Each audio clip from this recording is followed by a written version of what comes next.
¿Cómo andan? Bienvenidos, bienvenidas a la edición central de MBD Noticias en este 31 de julio, último día del mes. ¿Cómo andás, Nati? Bien, ¿y tú, Mariana? Muy Se bien. termina el mes 7 del año, ¿no? Sí. Increíble. Más cerquita de la primavera, podemos decir eso. Sí. Bueno, hoy estuvo bien cerquita de la primavera, ¿no? Ha estado con temperaturas inusuales para esta época del año. Sí. Pero tenemos mucha información para compartir con ustedes, empezando por esta que les vamos a relatar ahora, porque la ex jueza Mariana Mota asumió este jueves su cargo en el Consejo Directivo de la Institución Nacional de Derechos Humanos y Defensoría del Pueblo, tras su nominación por la Asamblea General Legislativa. Luego del acto que se realizó en el Salón de Eventos Especiales del Palacio Legislativo y contó con la presencia de la vicepresidenta de la República, Carolina Cose, y otros dirigentes políticos, la magistrada brindó un discurso. Mota indicó que su rol en el organismo estará orientado a trabajar en la búsqueda de los detenidos desaparecidos durante el pasado reciente y que espera avanzar todo lo que pueda en esa dirección. Ignacio Berrandonea, integrante de la Asociación de Madres y Familiares de Detenidos Desaparecidos, reiteró el pedido al presidente Yamandu Orsi y a la ministra de Defensa Sandra Lasso para que emitan la orden que obligue a las Fuerzas Armadas a entregar información de los archivos militares. Bien, tenemos más para compartir con ustedes. Repasamos los titulares.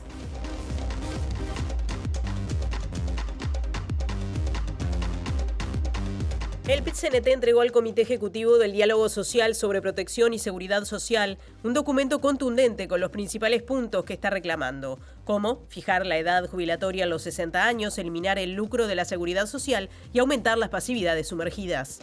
El prosecretario de la Presidencia, Jorge Díaz, le sugirió al presidente Yamandu Orsi que no envíe el proyecto de ley de creación del Ministerio de Justicia junto con el presupuesto quinquenal. El Instituto Nacional de Evaluación Educativa presentó un informe en el que constataron un aumento de opiniones conservadoras respecto a la igualdad de género entre estudiantes de educación media.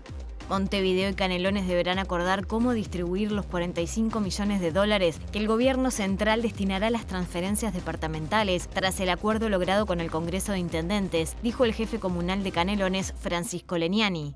Asumió el nuevo presidente de la Unidad Agroalimentaria Metropolitana, José Saavedra, quien sustituye a Daniel Garín como representante de la Intendencia de Montevideo. En el acto estuvo presente el intendente capitalino Mario Vergara. El gobierno de Brasil afirma que se reserva el derecho a responder a Estados Unidos tras las últimas medidas arancelarias anunciadas por el gobierno del presidente Donald Trump. Portugal y Canadá anunciaron que consideran apoyar el reconocimiento de un Estado palestino en septiembre durante la próxima Asamblea General de las Naciones Unidas. Recuerden que nos pueden ver en vivo en todos sus dispositivos, en tvciudad.uy, a través de YouTube y por la radio de la Universidad de la República, uniradio.edu.uy y 107.7 FM nos pueden escuchar. Ahora salimos del estudio, Mariana. Sí, vamos a salir del estudio para saludar a dos de nuestros compañeros. En primer término, a Diego Martini, que se encuentra en el IPA. Diego, buenas noches. Mariana, Natalia, ¿qué tal? Buenas tardes para todas y todos. Así es, nos encontramos en la puerta del Instituto de Profesores Artigas porque hoy se conmemora el Día del Detenido Desaparecido en la Enseñanza y por eso estamos acá donde se va a realizar una intervención, así que ampliaremos unos minutos. Y de cuestiones vinculadas a la educación también adelanta móvil ahora Martín Duarte, a quien saludamos. Martín, ¿cómo estás? Gracias, Mariana. Bueno, estamos aquí en la sede de FENAPES.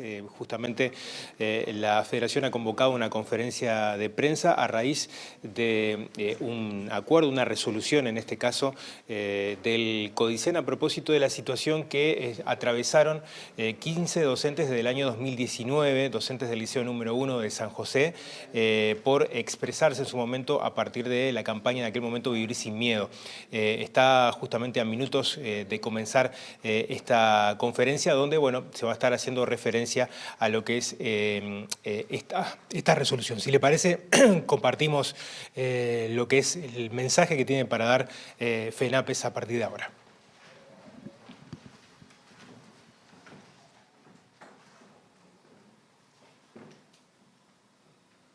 Muy buenas tardes a todas y todos. Un saludo a las trabajadoras y a los trabajadores de medio de comunicación que están aquí presentes. También un saludo a quienes nos siguen a través de la transmisión en vivo en nuestro canal de YouTube.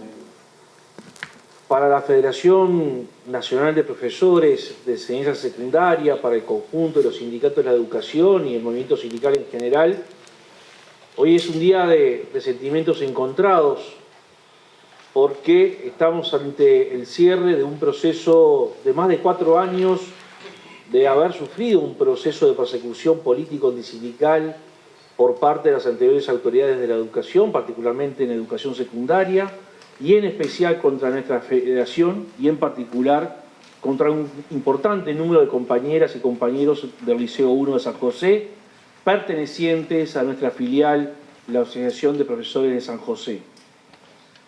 En la tarde de hoy hemos sido comunicados por parte de la Dirección General de Educación Secundaria que se ha resuelto revocar la sanción que fuera impuesta a 6 compañeras y compañeros docentes en el Liceo 1 de San José.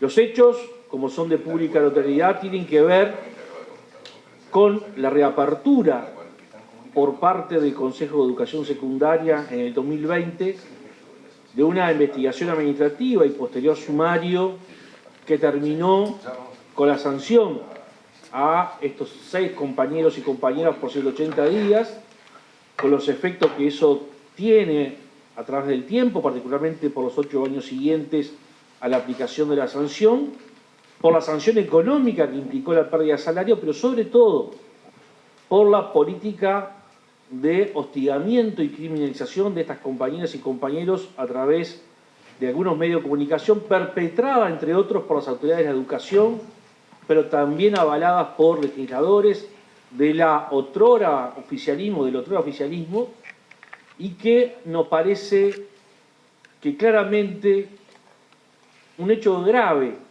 que en el marco de un sistema democrático tengamos autoridades de la educación avaladas por legisladores de sus propios partidos que cometan delitos que tienen que ver con violentar derechos humanos básicos como la libertad de expresión, que tiene que ver con actuar en un marco contrario al Estado de Derecho y que tiene que ver con generar un proceso de hostigamiento social, de criminalización, de desprestigio de sus trabajadoras y trabajadores.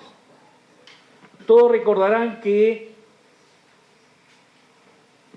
a fines de febrero del año 2021, la Dirección General de Educación Secundaria, encabezada por la profesora Jennifer Cherro, dispuso un sumario. Eso motivó una importante movilización el mismo 1 de marzo en respuesta del conjunto del movimiento sindical a esta arbitrariedad, que ese sumario terminó luego con 9 de los 15 compañeros que fueron sumariados injustamente también, sin ningún tipo de sanción al final del sumario. Muchos de esas compañeras y compañeros han recurrido a la justicia por daños y perjuicios, y hoy la justicia, 3 jueces distintos que han entendido en el tema, están condenando económicamente a la Administración Nacional de Educación Pública, hecho que después ameritará algún que otro comentario, pero particularmente los 6 compañeros y compañeras sancionados en una evaluación política y técnica hecha con nuestro equipo jurídico, entendimos que no había garantías jurídicas para continuar los procedimientos en la órbita nacional, y esto motivó que la FENAPE presentara, con el apoyo del PICTT, de la Internacional de la Educación, una queja ante el Comité de Libertad Sindical que en junio de 2023 le recomendó al Estado uruguayo revisar y exigirle un considerable equilibrio entre el respeto al derecho humano a la libertad de expresión, del cual son portadores los trabajadoras y trabajadores pertenecientes a la organización sindical, y el cuidado de la laicidad que merecen nuestros estudiantes. Y no fue por esfuerzos del anterior Ministerio de Trabajo, particularmente debemos resaltar la inquietud y la intención del doctor Aristi, del doctor Abereve, de que se corrigiera esta situación, sino fue por una Bien, orden allí impuesta escuchábamos directamente entonces por el a director José Olivera, vicepresidente de FENAPES, hablando entonces de esta decisión de las autoridades de secundaria de levantar la sanción a estas y estos 6 docentes del Liceo número 1 de San José. Ahora vamos con otro adelanto. El presidente de la UNOT, Miguel Marrero, dijo que la medida de paro general en el transporte se adopta para solidarizarse con las y los trabajadores de COPSA. Juan Salgado, presidente de CUTSA, por su parte, cuestionó que adhieran a la medida las y los trabajadores de Montevideo. No veo cuál es el motivo dentro de lo que es el transporte urbano de hacer este paro, donde las empresas, con muchísimo sacrificio en algún momento, hace pocos días nosotros decíamos y hablábamos de pago fuera de fecha por parte de la propia Intendencia, y igual así nunca dejamos de pagar como mínimo en las fechas estipuladas. Los empresarios hacen su juego y lo entendemos, nosotros nos solidarizamos con el resto de los trabajadores.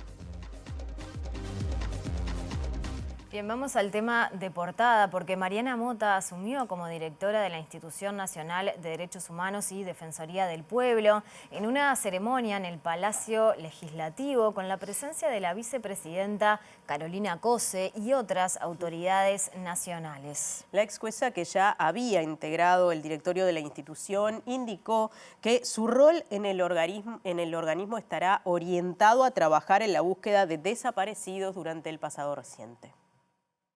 La idea es continuar con el trabajo de la institución en sus diferentes áreas, fortalecer los trabajos necesarios para que la institución sea una institución de protección, promoción y defensa de los derechos humanos, y también abarcar la competencia que le han dado otras leyes a la institución, de manera que esa es la tarea que debemos afrontar. Usted ha sido una referente junto con el ahora exdirector Wilder Tyler, a quien usted sucede, en lo referente a la búsqueda de los detenidos desaparecidos. ¿Esa va a ser su área también en esta nueva gestión? Bueno, es de esperar que sí. Esa es una tarea que como tú bien dices, trabajamos juntos con el doctor Tyler en otra integración. Y lo deseable es que eso continúe ahora bajo mi dirección. Respecto a la conclusión del grupo de investigación en antropología forense sobre que la información sobre presuntos restos de desaparecidos en el comando de la Armada era falsa, Mota explicó los criterios para definir si excavar o no a partir de una denuncia. Hay un trabajo previo de investigación que siempre es importante, muchas veces para no desgastar el trabajo tras determinadas pistas que luego no dan resultado, pero a veces es necesario desarrollar tareas de excavación para verificar si efectivamente esa información es real o no. Y el integrante de la Asociación Madres y Familiares de Uruguayos Detenidos Desaparecidos, Ignacio Randonea, saludó la designación de Mariana Mota como directora de la Institución Nacional de Derechos Humanos y Defensoría del Pueblo, y además entiende importante que sea la responsable de la búsqueda de personas detenidas desaparecidas. También reiteró el pedido al presidente Yamandu Orsi y a la ministra de Defensa Sandra Lasso para que emitan la orden que obligue a las Fuerzas Armadas a entregar información sobre los archivos militares. Saludamos que la Asamblea General haya recibido bien la propuesta de la sociedad civil y esperamos que sea designada para la búsqueda, que para eso sobre todo para eso la propusimos en la institución, y sabemos que el plan de ella es continuar y profundizar el plan ya trazado en la búsqueda. Si los mandos militares proporcionan toda la información sobre nuestros familiares, sería mucho más rápido. Entonces hay dos niveles. Uno es seguir trabajando como se está trabajando, que se va avanzando lentamente, y otro que esperamos que de una vez por todas el poder político, el presidente de la República y la ministra de Defensa den la orden a las Fuerzas Armadas y que las Fuerzas Armadas acaten esa orden y proporcionen toda la información que poseen sobre nuestros familiares. Sabemos que mantienen archivos ocultos y es hora de que acepten que vivimos en un país democrático y deben brindar toda la información. Cambiamos de asunto. El prosecretario de la Presidencia de la República, Jorge Díaz, le sugirió al presidente Yamandu Orsi que no envíe el proyecto de ley de creación del Ministerio de Justicia en conjunto con el presupuesto quinquenal. No obstante, el jerarca insistió en que avanzar en esta propuesta es parte de los 63 compromisos asumidos por el Frente Amplio a la ciudadanía, con la ciudadanía en la campaña electoral. Lo que le sugería al presidente que no enviara en la ley de presupuesto la creación del ministerio, porque las leyes de presupuesto tienen procesos de discusión muy acotados, tiempos acotados y se discuten muchos temas. Entonces nosotros creemos que este es un tema que se tiene que mandar un proyecto de ley aparte y que evidentemente que tenga la maduración y la discusión suficiente en el Parlamento como para que su aprobación no esté atada al cumplimiento de determinados plazos. Para el gobierno es una obligación y es un compromiso asumido ante la ciudadanía porque está en nuestro plan de gobierno y es una de las 63 prioridades. Nosotros creemos que el debate tiene que ser un debate conceptual, que ese debate se va a dar. Yo creo que finalmente se va a dar con altura y que bueno, cada uno expondrá sus argumentos y el Parlamento decidirá. Nosotros estamos absolutamente convencidos de la fortaleza de nuestros argumentos. Como le decía hoy, perdón, no estamos inventando la rueda. De hecho, en las 10 democracias con mejores índices de Estado de Derecho existe el Ministerio de Justicia y prácticamente existen en el mundo entero. No estamos inventando algo raro o estrafalario, estamos tratando de instrumentar un mecanismo que obviamente apoye o ayude al funcionamiento de la justicia y al acceso a los derechos humanos. La prioridad del Poder Ejecutivo es elaborar y remitir el proyecto tal como los habíamos comprometido. Y obviamente vamos a impulsar el debate parlamentario para que la discusión y la aprobación sea cuanto antes.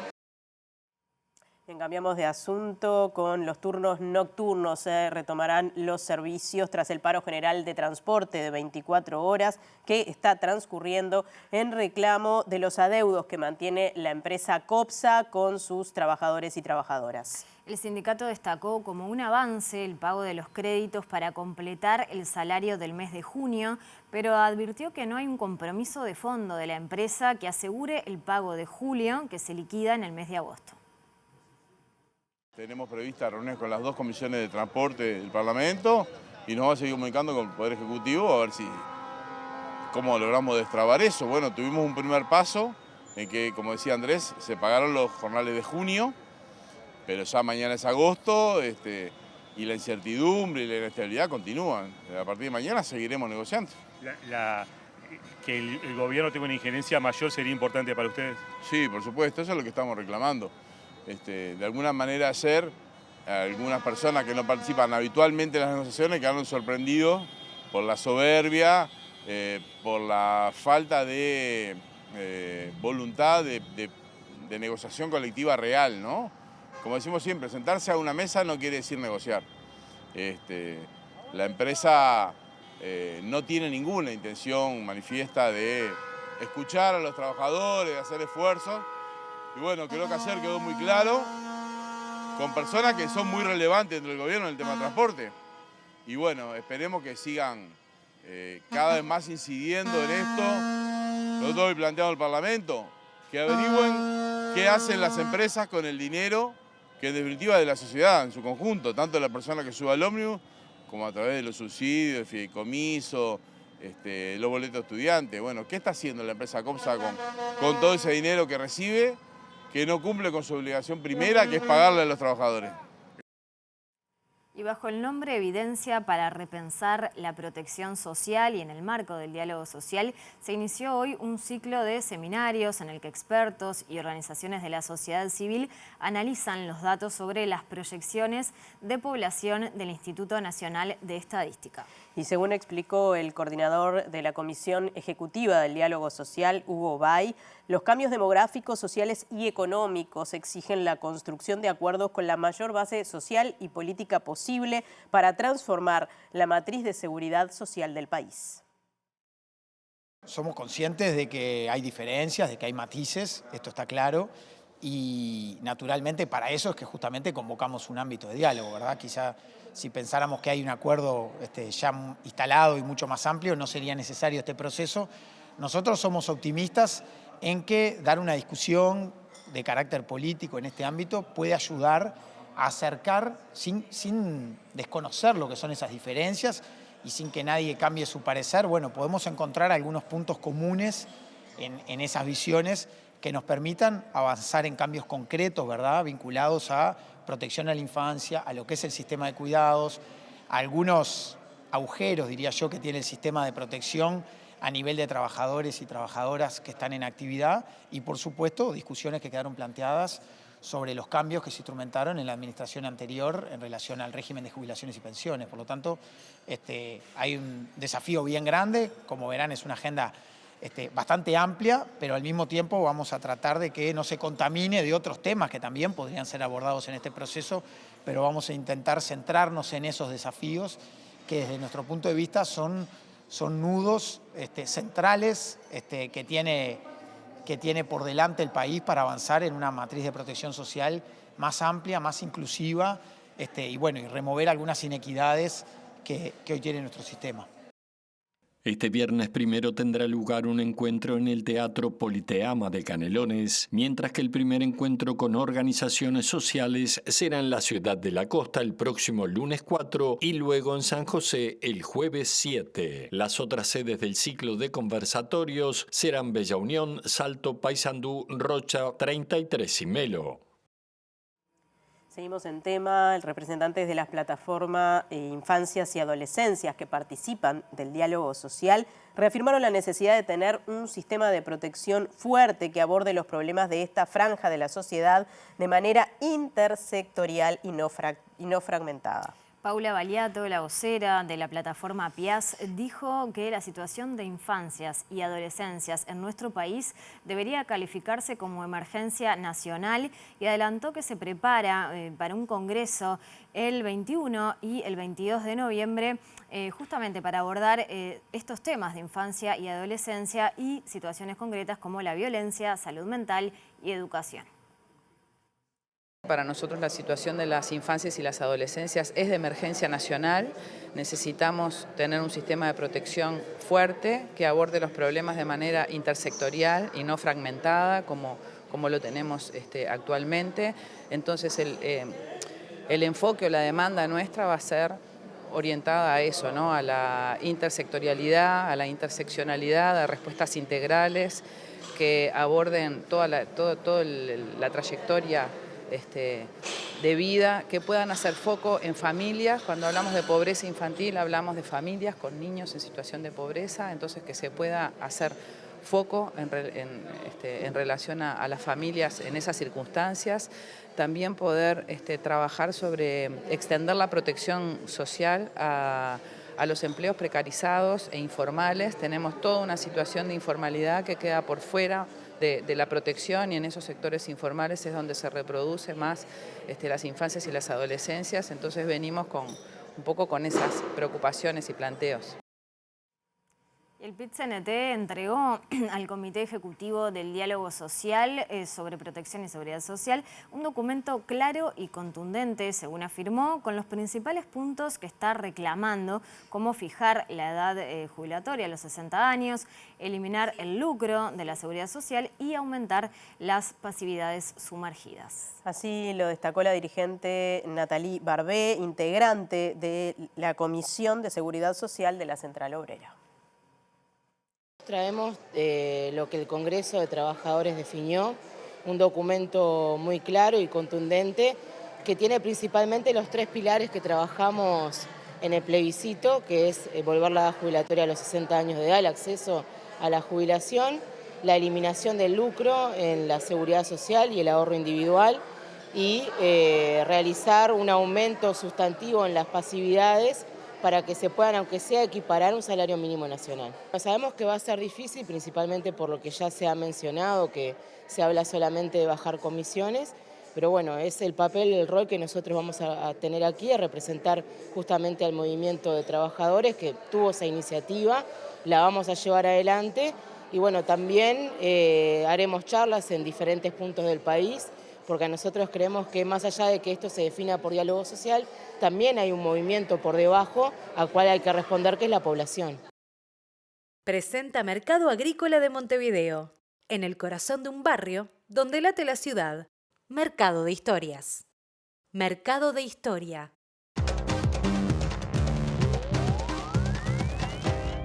¿Qué tal? Buenas noches. Abrimos el capítulo internacional hablando una vez más de las relaciones entre Brasil y Estados Unidos, que han escalado diplomáticamente a un nivel bastante complejo a partir de la decisión del presidente de Estados Unidos, Donald Trump, de aplicarle un arancel del 50% a partir de la semana próxima a Brasil, pero también lo que se entiende es una injerencia por parte de Estados Unidos en el Poder Judicial brasileño a raíz no solamente de las sanciones que ha recibido el juez del Supremo Tribunal Federal, Alexandre de Moraes, sino también a otras apreciaciones que se han hecho incluso desde el propio Departamento de Estado. En las últimas horas y en forma sorpresiva y tampoco oficial se reunieron el secretario de Estado Marco Rubio con el canciller brasileño Mauro Vieira para tratar de destrabar esta situación, pero donde Brasil dejó claro que no va a ceder ante las presiones de Estados Unidos y mucho menos aquellas que tienen que ver con una cuestión ingerente dentro del Poder Judicial brasileño, porque recordemos que la presión de Estados Unidos sobre el Poder Judicial de Brasil está relacionada con el proceso que se lleva adelante contra el expresidente Jair Bolsonaro por su intento de golpe de Estado.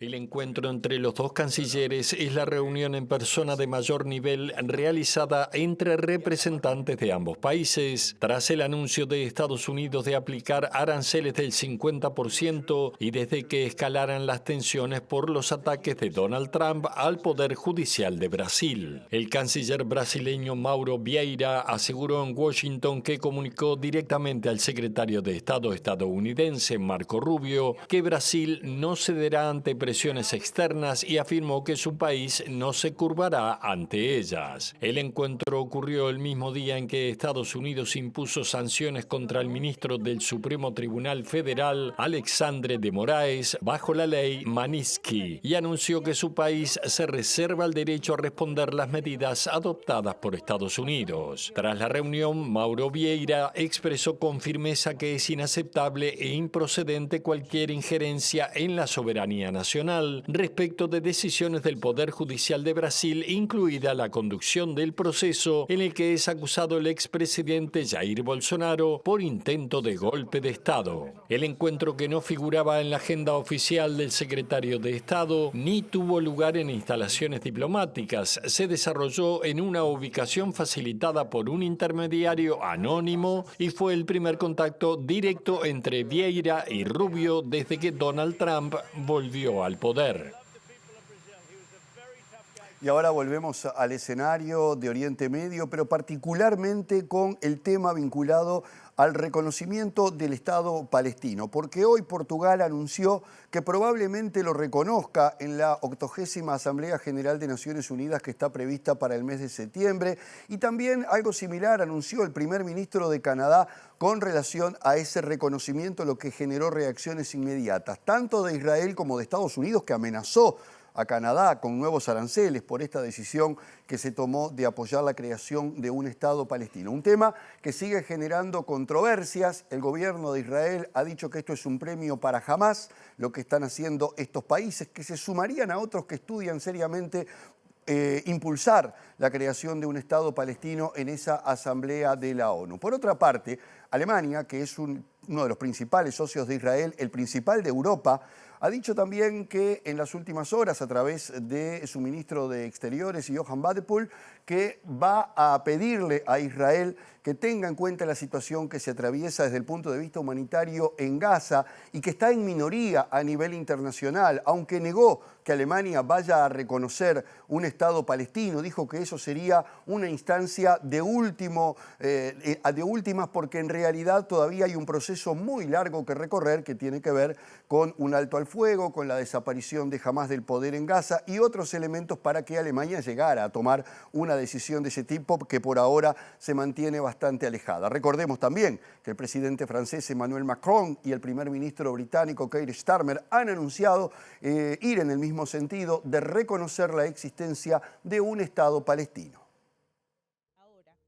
Según el comunicado de la oficina del primer ministro Luis Montenegro, el gobierno portugués consultará al presidente y al parlamento sobre el reconocimiento de un Estado palestino, detallando que el proceso podría concluirse durante la 80ª Asamblea General de las Naciones Unidas, que se celebrará en Nueva York en el mes de septiembre.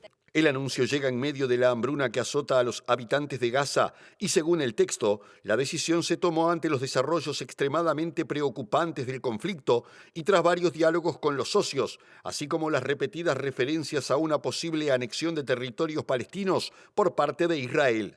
Canadá también anunció que tiene la intención de reconocer el Estado de Palestina durante la Asamblea de la ONU, según destacó el primer ministro Mark Carney en una conferencia de prensa, un cambio de política que, según dijo, considera necesario para preservar la esperanza de una solución de dos estados. Israel rechazó de inmediato esta iniciativa, que consideró parte de una campaña distorsionada de presión internacional y considera el anuncio una recompensa para Hamás, que perjudica a su juicio los esfuerzos para lograr un alto al fuego en Gaza.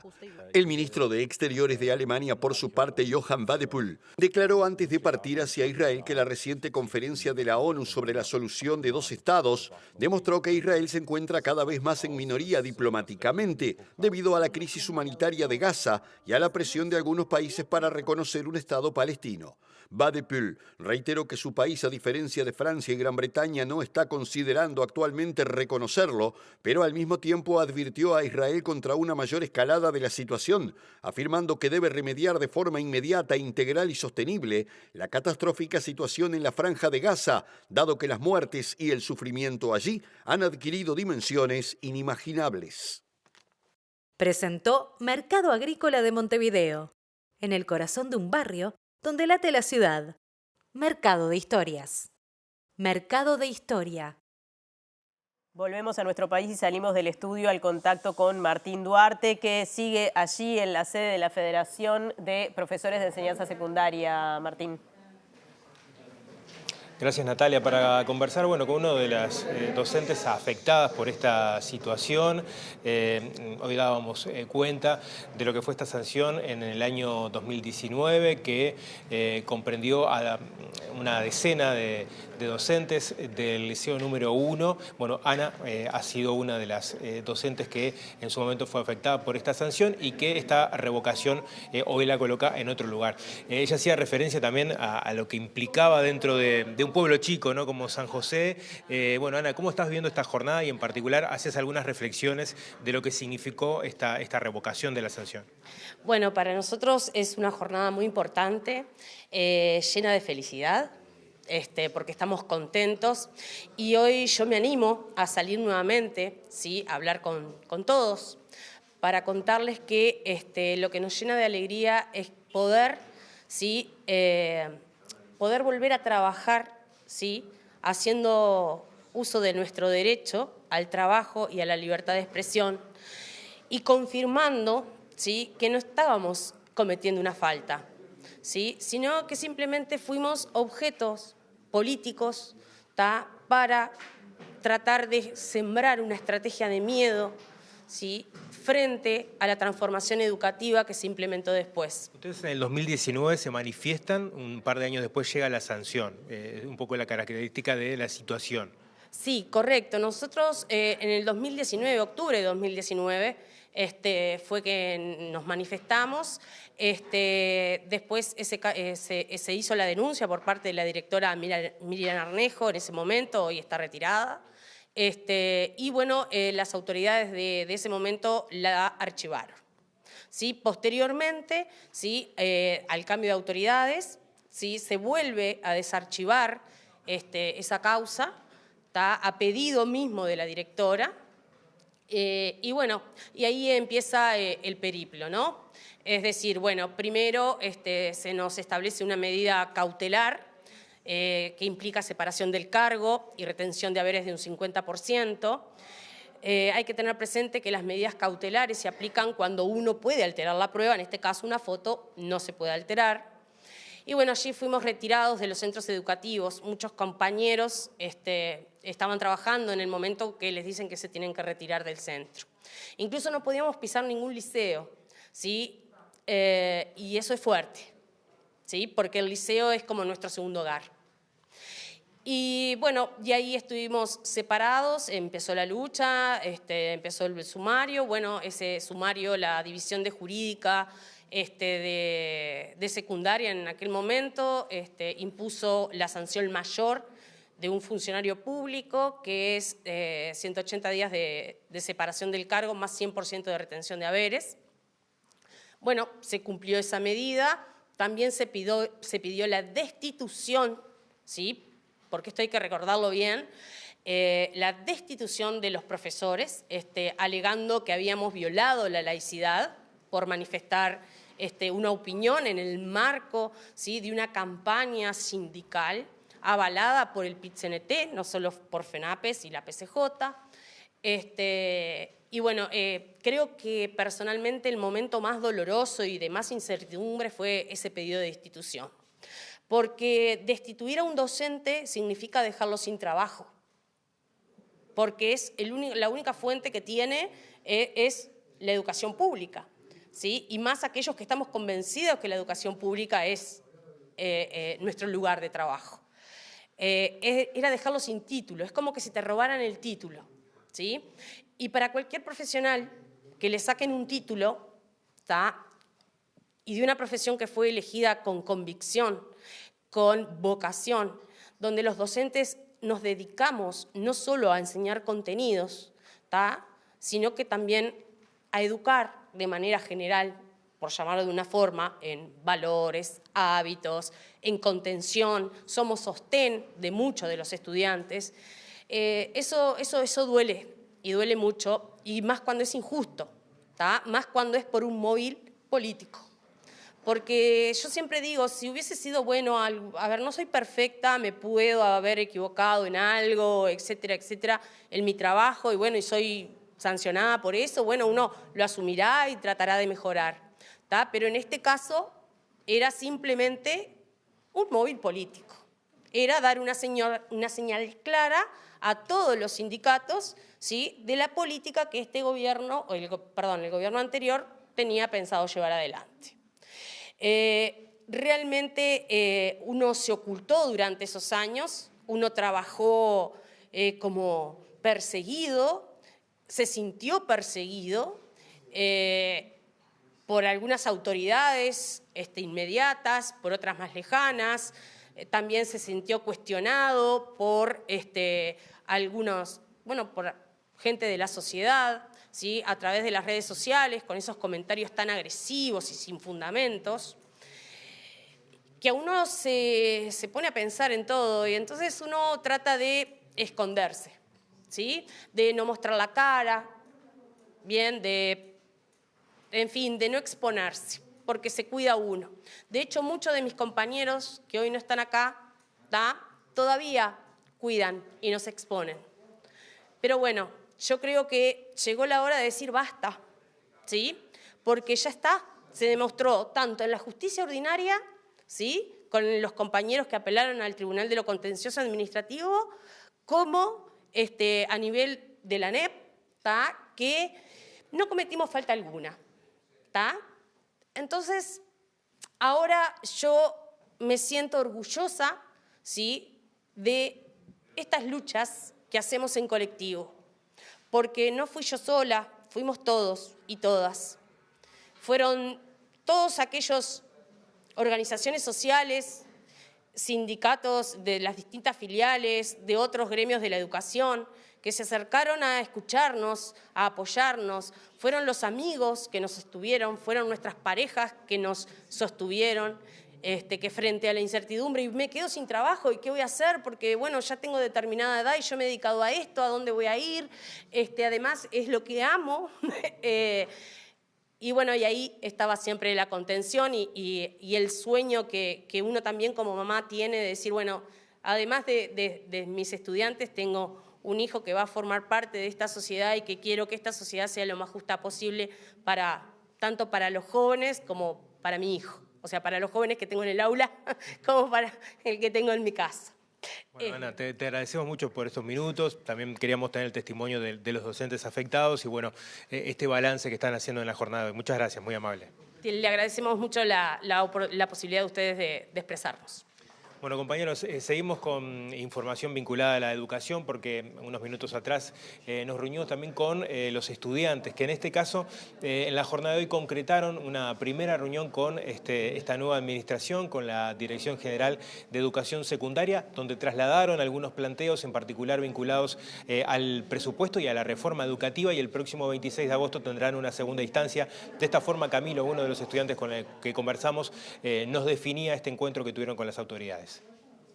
Fue una invitación que nos llegó a través de, bueno, nosotros hicimos un encuentro nacional de estudiantes y bueno, un poco a través de esas actividades que llegó esta posibilidad de hacer esta reunión. Algunos de los temas como más principales de los que hablamos, mencionamos un poco lo que fue la reforma educativa, lo que fue, bueno, en la inminencia del presupuesto mencionamos, pudimos conversar un poco sobre eso, se pudieron hablar de los protocolos, de lo que es la participación estudiantil, del lugar que nosotros vamos a tener en nuestra nueva gestión. Bueno, en el presupuesto es como que logramos hacer algunas pequeñas proyecciones de qué se podría apostar. Obviamente eso por ahora no se puede saber, tendríamos que estar esperando hasta que se empezara a discutir por ahí por el 30 de agosto, pero en realidad, bueno, se habló un poco de aumentar los cargos de docencia indirecta, de hablar un poco de lo que es el equipo multidisciplinario.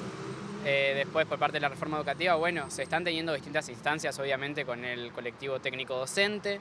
A nosotros también se va a tener en cuenta, vamos a tener más instancias, eso es muy importante, se nos está dando la oportunidad de tener instancias nuevas. Eso para nosotros es muy valorable porque además no es algo que nos pase muy comúnmente. Esto en gobiernos anteriores la verdad que no nos sucedió. Eso es una realidad y ahora ya se nos pactó una fecha nueva para poder seguir discutiendo. Entre las primeras prioridades que ellos mencionaron para mí fue justamente este tema de faltan muchos cargos y faltan muchos lugares que hay que ocupar. También, bueno, se habló de las becas. Las becas son una situación primaria. Se quiere llegar a tener, creo que hasta 75.000 becas para final de este periodo. Tema de becas alimenticias, que hay liceos en donde no se están llegando y hay un montón de docentes que hay un montón de alumnos que están necesitando tener ese derecho, que es algo que nos corresponde a nosotros, de que no podemos educarnos con la panza vacía. Y les contamos que el intendente de Montevideo, Mario Vergara, destacó que es posible trabajar en un cambio de la actual gobernanza de la Unidad Agroalimentaria Metropolitana para incorporar a la Intendencia de Canelones en la dirección. Vergara participó este mediodía en la ceremonia de asunción de José Saavedra como nuevo presidente del directorio de la UAM. Tenemos cosas pendientes, incluso en el marco de la discusión sobre la gobernanza de la UAM. Tenemos desafíos que hacen a la sustentabilidad y a la operativa cotidiana. Tenemos el desafío de generar esa capacidad que permita repagar la deuda que la UAM tiene, sobre todo con el Banco República, de fruto de la inversión enorme y tan positiva que se ha hecho acá. Pero estamos convencidos que con esta directiva vamos a estar en pleno diálogo y estas cosas van a avanzar sin duda. La directriz es mucho diálogo, tratar con todos los actores que están involucrados en la UAM de manera tal de hacer una operativa fluida y que sea sustentable y rentable para todos. Directamente sobre la gobernanza de la UAM, ¿qué es lo que se está planificando hacer? Porque en su momento se habló sobre quitarle potestades a la Intendencia. Bueno, está claro que no es nuestra aspiración que se le quiten potestades, ni mucho menos. Fue una discusión política que se dio en el gobierno anterior, que nosotros planteamos en algún momento rediscutir, ¿verdad? Tiene que ver, sí, con la composición del directorio, con la representatividad, con la discusión incluso de la participación posible de la Intendencia de Canelones, porque estamos hablando de una unidad metropolitana en donde claramente también acá operan muchos productores que son de Canelones, ¿verdad? Son cosas, creo que no hay que encararlo en un terreno conflictivo ni confrontacional, sino en un terreno positivo de hacer una gobernanza que sea la mejor posible. Y como mencionábamos, José Saavedra asumió la presidencia del directorio de la Unidad Agroalimentaria Metropolitana, cargo en el que ya se había desempeñado entre 2015 y 2021. Saavedra dijo que en los últimos años se estancó el crecimiento y aseguró que el principal objetivo es poner la casa en orden.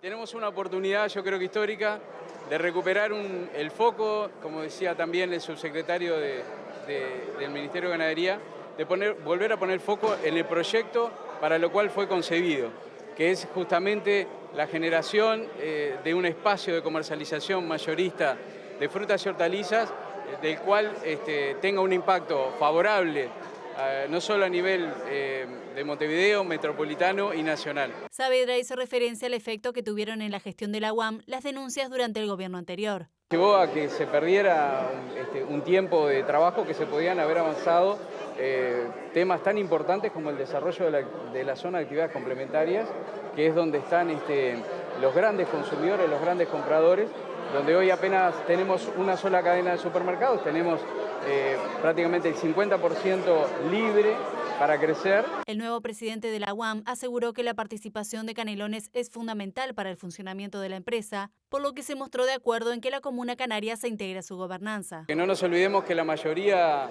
o buena parte de los productores y operadores que están hoy presentes en la unidad agroalimentaria son de Canelones. Entonces, por un tema de cercanía, la unidad agroalimentaria pasó a llamarse Metropolitana, lo que era originalmente Montevideo, pasó a llamarse Metropolitana en ese entendido.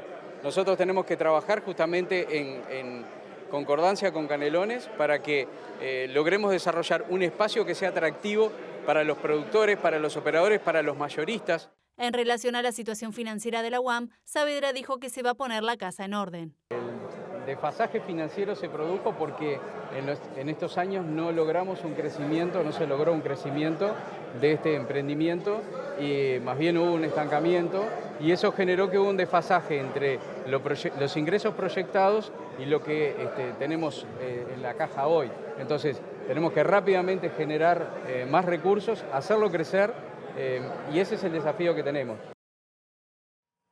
El intendente de Canelones, Francisco Leñani, dijo que es imperioso encontrar una solución para agilizar el sistema de transporte metropolitano y espera que gran parte de la obra esté finalizada o avanzada al final del quinquenio. Sobre el conflicto en la empresa COPSA, señaló que la situación es compleja y que desde el gobierno de Canelones se han buscado soluciones con subsidios que en 2024 implicaron 15 millones de pesos para todas las empresas en boletos para jubilados. En la medida de que el ómnibus es la entrada y la salida de una gran cantidad de canarios y canarios de la capital y que COPSA es una de las líneas que entra y sale a Montevideo, es complejo. Nosotros sí hemos aportado en términos de subsidios, pero el gobierno de Canelones aporta subsidio para la movilidad dentro del departamento, donde COPSA también circula. Dentro del departamento, por ejemplo, un jubilado dentro de Canelones viaja con 12 pesos solamente en el año 2024. Fueron 750.000 boletos que el gobierno de Canelones subsidió a jubilados con un subsidio de 15 millones de pesos a las empresas. Boleto gratuito para embarazadas. Boleto gratuito a la persona, al acompañante de la persona en situación de discapacidad. La persona en situación de discapacidad viaja gratis, el acompañante no. El gobierno de Canelones subsidió 50.000 boletos y 1 millón de pesos de subsidio el año pasado. ¿Básicamente para COPSA? Para todas las líneas que circulan dentro del departamento. Consultado sobre la posibilidad de licitar algunas de las líneas de COPSA, Leñani dijo que las que entran y salen a Montevideo son competencia del Ministerio de Transporte. En este sentido, señaló que la definición de una propuesta de transporte metropolitano no admite más demoras. Hay 3 propuestas arriba de la mesa hoy en el Ministerio de Transporte. Una es que capaz que es la más conocida porque fue la primera que se presentó hoy en el Ministerio de Transporte del gobierno anterior, es el Tren Tram, que solamente abarca el eje Avenida Italia San Anastasio, un proyecto de ómnibus rápido con capacidad de 200 personas, que ahí cubre el eje Avenida Italia San Anastasio y 8 de octubre Camino Maldonado, que es otro cuello de botella de entrada y salida a Montevideo, y un tren aéreo. Son las 3 que tiene el Ministerio de Transporte arriba de la mesa. ¿En dónde estamos parados hoy? Un equipo técnico de la Intendencia de Montevideo, un equipo técnico de la Intendencia de Canelones y el Ministerio de Transporte están haciendo un trabajo de diagnóstico con el objetivo de antes de fin de año tener los pliegos prontos, licitar, comenzar la obra y si no tenerla terminada, por lo menos gran parte avanzada al final del quinquenio. Es imperioso encontrar una solución. Cambiamos de asunto. Los trabajadores del Estado rechazaron las pautas salariales presentadas por el Poder Ejecutivo en el Consejo Superior Tripartito del Sector Público y luego de varios cuartos intermedios se presentó una segunda propuesta que plantea la posibilidad de mejoras del salario real en función de cómo evolucione la economía. José Lorenzo López, secretario general de la Confederación de Organizaciones de Funcionarios del Estado, dijo a MBD Noticias que la primera propuesta que presentó el Poder Ejecutivo era insuficiente. Era una propuesta que establecía, digamos, un convenio a 5 años donde recién en el último año podíamos llegar a empatar, digamos, a que el salario real se pudiera completar. Evidentemente eso no satisfacía para nada, por lo tanto rechazamos esa propuesta. Se hicieron un par de cuartos intermedios en la propia reunión y a lo último apareció una propuesta que si bien no es todavía, digamos, aceptable para nosotros, bueno, vamos a analizarla, la van a pasar por escrito en la tarde de hoy y la vamos a analizar en las diferentes ramas de actividad. Que lo que plantea básicamente es una fórmula parecida a la del principio, pero que establece un periodo de recuperación del salario a 2 años. De todas maneras, eso no es lo que nosotros pedíamos, no tiene esta propuesta ningún componente de crecimiento del salario, ni de la masa salarial. Nosotros planteamos eso y bueno, en la segunda propuesta aparece ahí algunos complementos, digamos, que podrían llegar a mejorar la propuesta del Poder Ejecutivo, que tienen que ver básicamente con la derogación del decreto 310, que es el que limita el ingreso de personal al Estado. Eso nos permitiría a los trabajadores, a los diferentes organismos, poder ingresar más personal, que era una de las cuestiones por las cuales nosotros habíamos planteado en nuestra plataforma.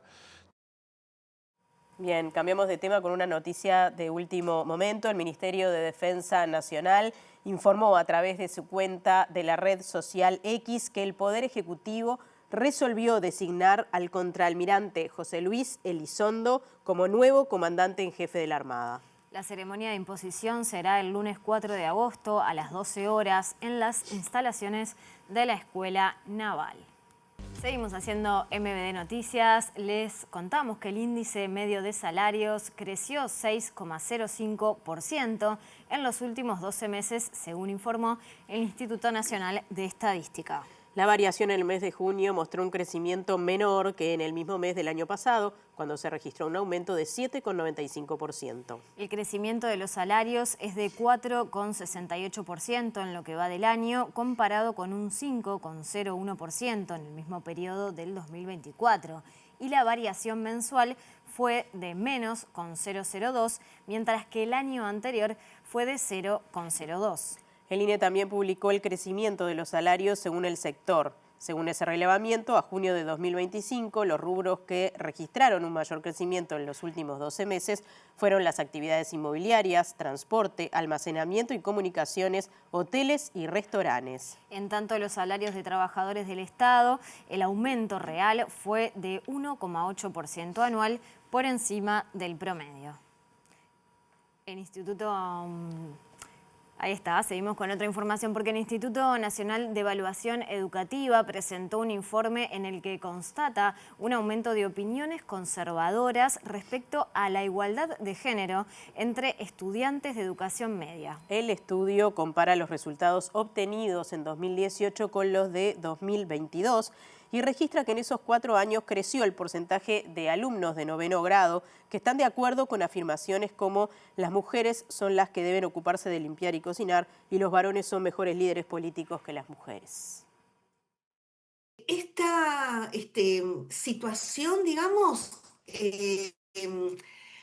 resulta a todas luces preocupante, se observa con mayor fuerza entre los varones, se observa con mayor fuerza entre los varones de 16 o más años y en una mirada más territorial se observa con mayor fuerza este deterioro en los varones que viven más allá de Montevideo, Canelones y San José. La disminución de la empatía, el descenso del sentido de pertenencia en este caso, a los liceos o las escuelas técnicas, esa sensación de que son como lugares de paso, donde no se trabaja a fondo esto de pertenecer, de lo colectivo, ¿verdad? De forjar comunidad. Y la sensación creciente de inseguridad son factores que se observan en este y en varios estudios. Creemos, aunque esto sí es como una hipótesis, que el uso, digamos, de las redes sociales que evitan el vínculo cara a cara, también es un factor que ha ayudado al desfavorecimiento. La educación formal tiene un rol preponderante, tiene que asumir el compromiso de abordar estos temas. Y se realizó la primera sesión del Consejo Nacional de Prevención y Combate a la Trata y la Explotación de Personas. El organismo reafirmó la voluntad de reglamentar la ley que destina bienes y dinero incautados por estos delitos a la reparación de las víctimas. La titular de InMujeres, Mónica Xavier, destacó que se reiniciaron las labores del Consejo, cuyo objetivo es mejorar la respuesta estatal ante el delito de trata. Entre otros temas, dijo que se ajustó la periodicidad de las reuniones, se trabaja en la actualización del protocolo de actuación y se distribuirá una guía interinstitucional. Y trabajar también en mejorar, en reglamentar la ley, mejor dicho, que supone, por ejemplo, que cuando hay incautación se pueda lograr que esos insumos, sean dinero, sean bienes, puedan ser usados en la reparación de las víctimas. Ese artículo de la ley, por más que es una ley que data del 2019, no está reglamentado y es muy importante porque sin duda siempre los recursos son escasos en el Estado y en este caso el que el delito se persiga y se penalice tiene que permitir, porque siempre hay poderes importantes económicos detrás de estas cosas, que revierta en reparación para las víctimas de estos delitos, sea en materia de trata con fines de explotación laboral, sea en trata con fines de explotación sexual.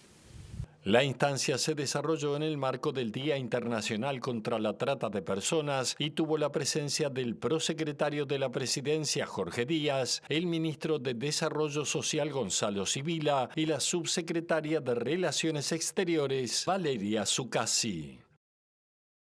Presenta Asociación de Funcionarios Portuarios. Hacete socio y accederás a beneficios exclusivos como colonia de vacaciones, préstamos, servicios de la salud, tienda online con precios exclusivos y mucho más.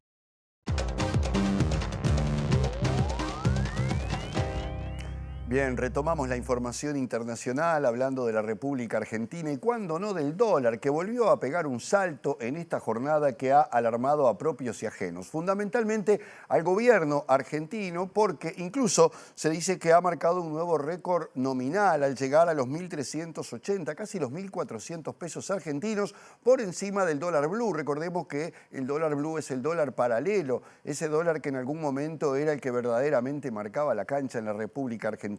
Todo esto ocurre cuando el vecino país está esperando esos fondos que sean liberados por parte del Fondo Monetario Internacional, valga la redundancia, ya sean los 2.000 millones de dólares que pidió el gobierno argentino, que recordemos están pendientes de una revisión del directorio del organismo o algún adelanto para poder hacer frente a esta circunstancia. Existe temor, sobre todo en algunos estamentos económicos, de que surja alguna devaluación por estos días, sobre todo teniendo en cuenta la incertidumbre que generan las elecciones de octubre y lo que pueda pasar después con este aspecto. También se señaló que el tema de las reservas internacionales argentinas, que están particularmente bajas, recordemos que esto fue una de las observaciones que hizo el Fondo Monetario Internacional, estarían incidiendo en este comportamiento de la divisa estadounidense que una vez más vuelve a poner en jaque a la economía argentina, más allá de que el ministro Caputo salió a poner paños fríos y a tratar de llevar tranquilidad a todos aquellos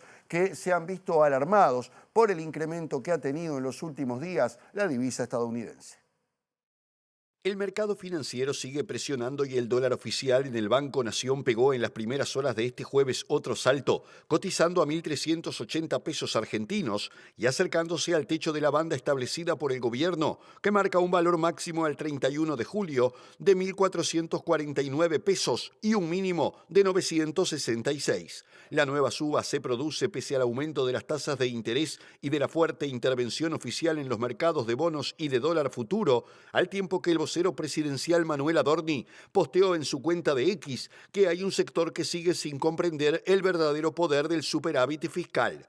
La publicación generó múltiples interpretaciones en el marco de un escenario que muestra que la decisión del gobierno de colocar deuda en pesos a tasas de interés efectiva anual del 65% no consigue frenar la demanda de divisas y que las expectativas de devaluación son cada vez más grandes. A la par de la suba del dólar, crece la incertidumbre en la City porteña, ya que según los analistas no hay inversor que no se pregunte qué va a pasar con el precio del dólar después de las elecciones de octubre, poniendo en duda la efectividad del gobierno para estabilizarlo, luego que a comienzo de la semana buscó detener la demanda con un fuerte incremento de las tasas de interés y que los resultados están a la vista. El problema de fondo del gobierno para revertir las expectativas de devaluación es la escasez de reservas internacionales y la falta de señales de una estrategia clara para acumular nuevos dólares, mientras espera el dinero del Fondo Monetario Internacional, ya que pese al esfuerzo del equipo económico por tranquilizar a los mercados, esos ingresos no parecen suficientes para compensar la fuga de divisas. Y ahora nos vamos a Paraguay, pero con algo que tiene relación con nuestro país. Estamos hablando de Gianina García Troche, la esposa del narcotraficante uruguayo Sebastián Marcet, porque su defensa había planteado que afrontaba problemas de salud. Recordemos que había sido extraditada de España y que está presa en Paraguay en este momento, que presentaba hematomas, que había rebajado 14 kilos y que todo esto ameritaba una revisión de su situación, según dijo la defensa. La jueza del crimen organizado de Paraguay, Rosarito Montanía, dijo que esto no es así, que la salud de García Troche está en buen estado, que se le ha conservado todo el tiempo los derechos justamente de atención que requiere y que merece, y que se han tenido en cuenta todas las consideraciones desde ese punto de vista posible, más allá de que hubo algunos análisis que no se le pudieron realizar por cuestiones administrativas. Sin embargo, dijo que los derechos de García Troche están totalmente respetados y que nada amerita un cambio de situación, por lo menos por el momento, para la esposa del narcotraficante uruguayo Sebastián Marcet.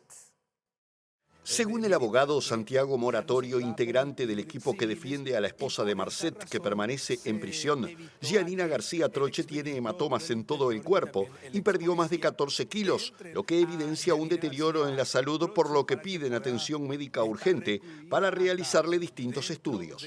En declaraciones a los medios paraguayos, la jueza Rosarito Montanía dijo que García Troche cuenta con todas las garantías y no están siendo violentados sus derechos, afirmando que la esposa de Marcet recibe desde el primer día atención médica, psicológica y psiquiátrica, aunque reconoció que atravesó situaciones particulares respecto a su salud y que algunos estudios solicitados todavía no pudieron realizarse. Montanía dijo que habiendo algunos estudios que faltaban realizarse porque no se contaba con los equipos móviles, remitió un oficio a la ministra de Salud a los efectos de que pudiera habilitar los mecanismos para enviar al personal especializado y también las máquinas que se necesitan para dichos estudios, por lo que los derechos fundamentales de la procesada no están siendo violentados, sostuvo en declaraciones realizadas al medio ABC-TV de Paraguay. Si bajó o no de peso lo desconozco, pero según las últimas fotografías que fueron adjuntadas en un informe de la directora de Derechos Humanos, yo la veo igual que cuando se la recibió, agregó la jueza actuante.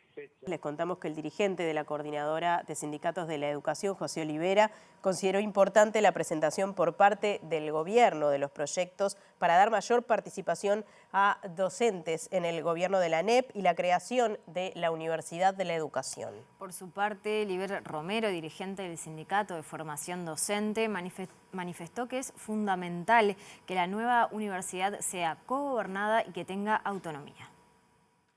Creemos que en el caso de la vuelta a los consejos de educación es un cambio importante. Ha sido una muy mala experiencia las gestiones unipersonales en el marco de las direcciones generales creadas por la LUC. De hecho, en el caso secundaria podemos hablar hoy con dictámenes de la justicia de que hubo hasta abuso de funciones, violaciones de derecho, actuación contraria a derecho, que creemos que con la asistencia de un organismo colegiado, con participación docente además, se evita. Y en segundo lugar, el caso de la UNED es una línea específica que forma parte de esa propuesta programática que entregamos a los partidos políticos, donde nosotros creemos que el Uruguay debe dejarse la política chiquita y pasar efectivamente a dar señales de que se va a ir en un camino de mejorar el sistema educativo público. Y hoy el Uruguay es uno de los pocos países en la región, en el mundo, que está trazado en la lógica de ir a instituciones de formación docente de carácter universitario. Por lo tanto, ambos proyectos son para nosotros importantes. Desde el Sindicato de Docentes de Formación en Educación se consideró positivo la presentación de estos dos proyectos y consideran fundamental que la Universidad de la Educación tenga autonomía y cogobierno. Valoramos como positivo que haya un proyecto de Universidad de la Educación presentado por el Ministerio hacia el Parlamento. Nos parece fundamental que ese proyecto tenga conceptos como autonomía y cogobierno. Sabemos que el tema de la gobernanza es un tema de discusión que va a tener el Parlamento y que en definitiva para nosotros la discusión tiene que ser con la sociedad toda, no solamente en el Parlamento. Y en torno a eso nosotros como sindicato estamos iniciando un proceso de conversatorios en donde en realidad el proyecto de ley lo conocemos recién hoy, o sea, en torno a sus contenidos específicos recién podríamos dar opinión después de analizarlo en particular. Cambiamos de asunto. Montevideo y Canelones deberán acordar cómo distribuir los 45 millones de dólares anuales adicionales que el gobierno central va a destinar a las transferencias departamentales luego de este acuerdo logrado con el Congreso de Intendentes. Y el jefe comunal de Canelones, Francisco Leñani, se refirió también a este asunto y dijo que reconoce el esfuerzo del Ejecutivo para destrabar las negociaciones. Veníamos de un fondo de asimetría del gobierno anterior de 20 millones de dólares. Este gobierno no solo puso los 20 millones de dólares absorbiendo el fondo de asimetría anterior, sino que lo incrementó en 60 más. Se va a distribuir 45 millones entre Montevideo y Canelones y 35 millones para el interior. Ahora vamos a ver entre las intendencias cómo es que se distribuyen esos montos. Son fondos contra proyectos que se van a ejecutar en el 27, 28 y 29. Por otra parte, Leñani destacó que ahora las intendencias tienen mayor control en definir el destino del Fondo de Desarrollo del Interior, que pasó del 40 al 45%, lo que da más autonomía. Eso implica que de este fondo hay una cierta cantidad de recursos que ronda los 50 millones de dólares, que se vuelcan sí al interior, pero que los administraba el Gobierno Nacional. El Gobierno Nacional, a través de su ministerio, decía cómo aterrizaban en el interior.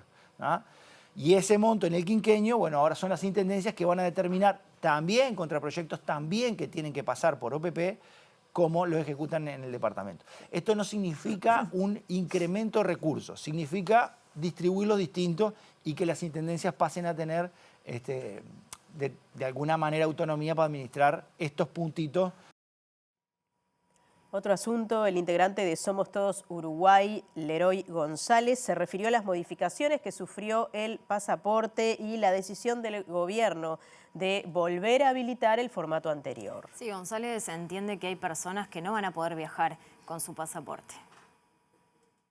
Nos sorprende, no nos sorprende gratamente, por supuesto, porque entendemos que el nuevo formato solucionaba problemas que traía el viejo formato. En el caso del nuevo formato, pensábamos que el gobierno iba a decir, bueno, vamos a incluir el lugar de nacimiento. Pues nosotros no solicitamos que eso lo sacaran, que ese dato lo quitaran. Nos parecía que eso podía ser una solución, ¿no? Quedar el nuevo formato con ese agregado que aparentemente el faltante de ese dato era un problema. Ahora para ustedes volvemos a punto cero. si se sigue usando el pasaporte viejo, sí, hay personas que no van a poder viajar con él. O sea, hay ciudadanos legales que o van a quedar apátridas, porque con ese pasaporte no pueden ejercer su derecho a la libertad de circulación, ni tampoco pueden identificarse como nacionales o ciudadanos legales de Uruguay. Y hay gente que claramente no va a poder ver a su familia, no va a poder viajar, va a tener problemas. Estamos procurando hablar con las autoridades, sobre todo para que nos expliquen algunos temas como por cuánto tiempo van a convivir ambos formatos, por qué para el nuevo formato no se agrega simplemente el lugar de nacimiento. Digamos, hay cosas que nosotros no sabemos porque lo que sabemos es lo que se ha comunicado tanto a través del comunicado de la Dirección Nacional de Identificación Civil como el comunicado de Cancillería.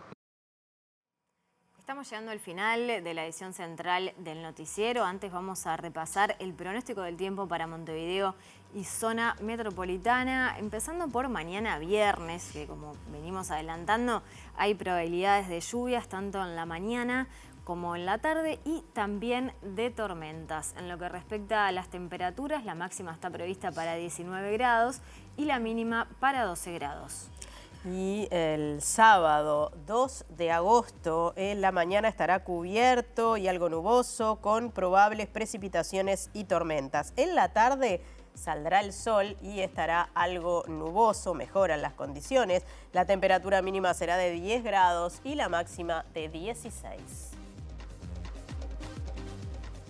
Ahora sí, llegó el momento de despedirnos, pero ustedes quedan con la pantalla de TV Ciudad porque hay mucho más, lado B y luego en síntesis. Exacto, y mañana el reencuentro con MD Noticias será a las 8, a las 13 y a las 18:30. Hasta mañana, que pasen bien. Chau, chau.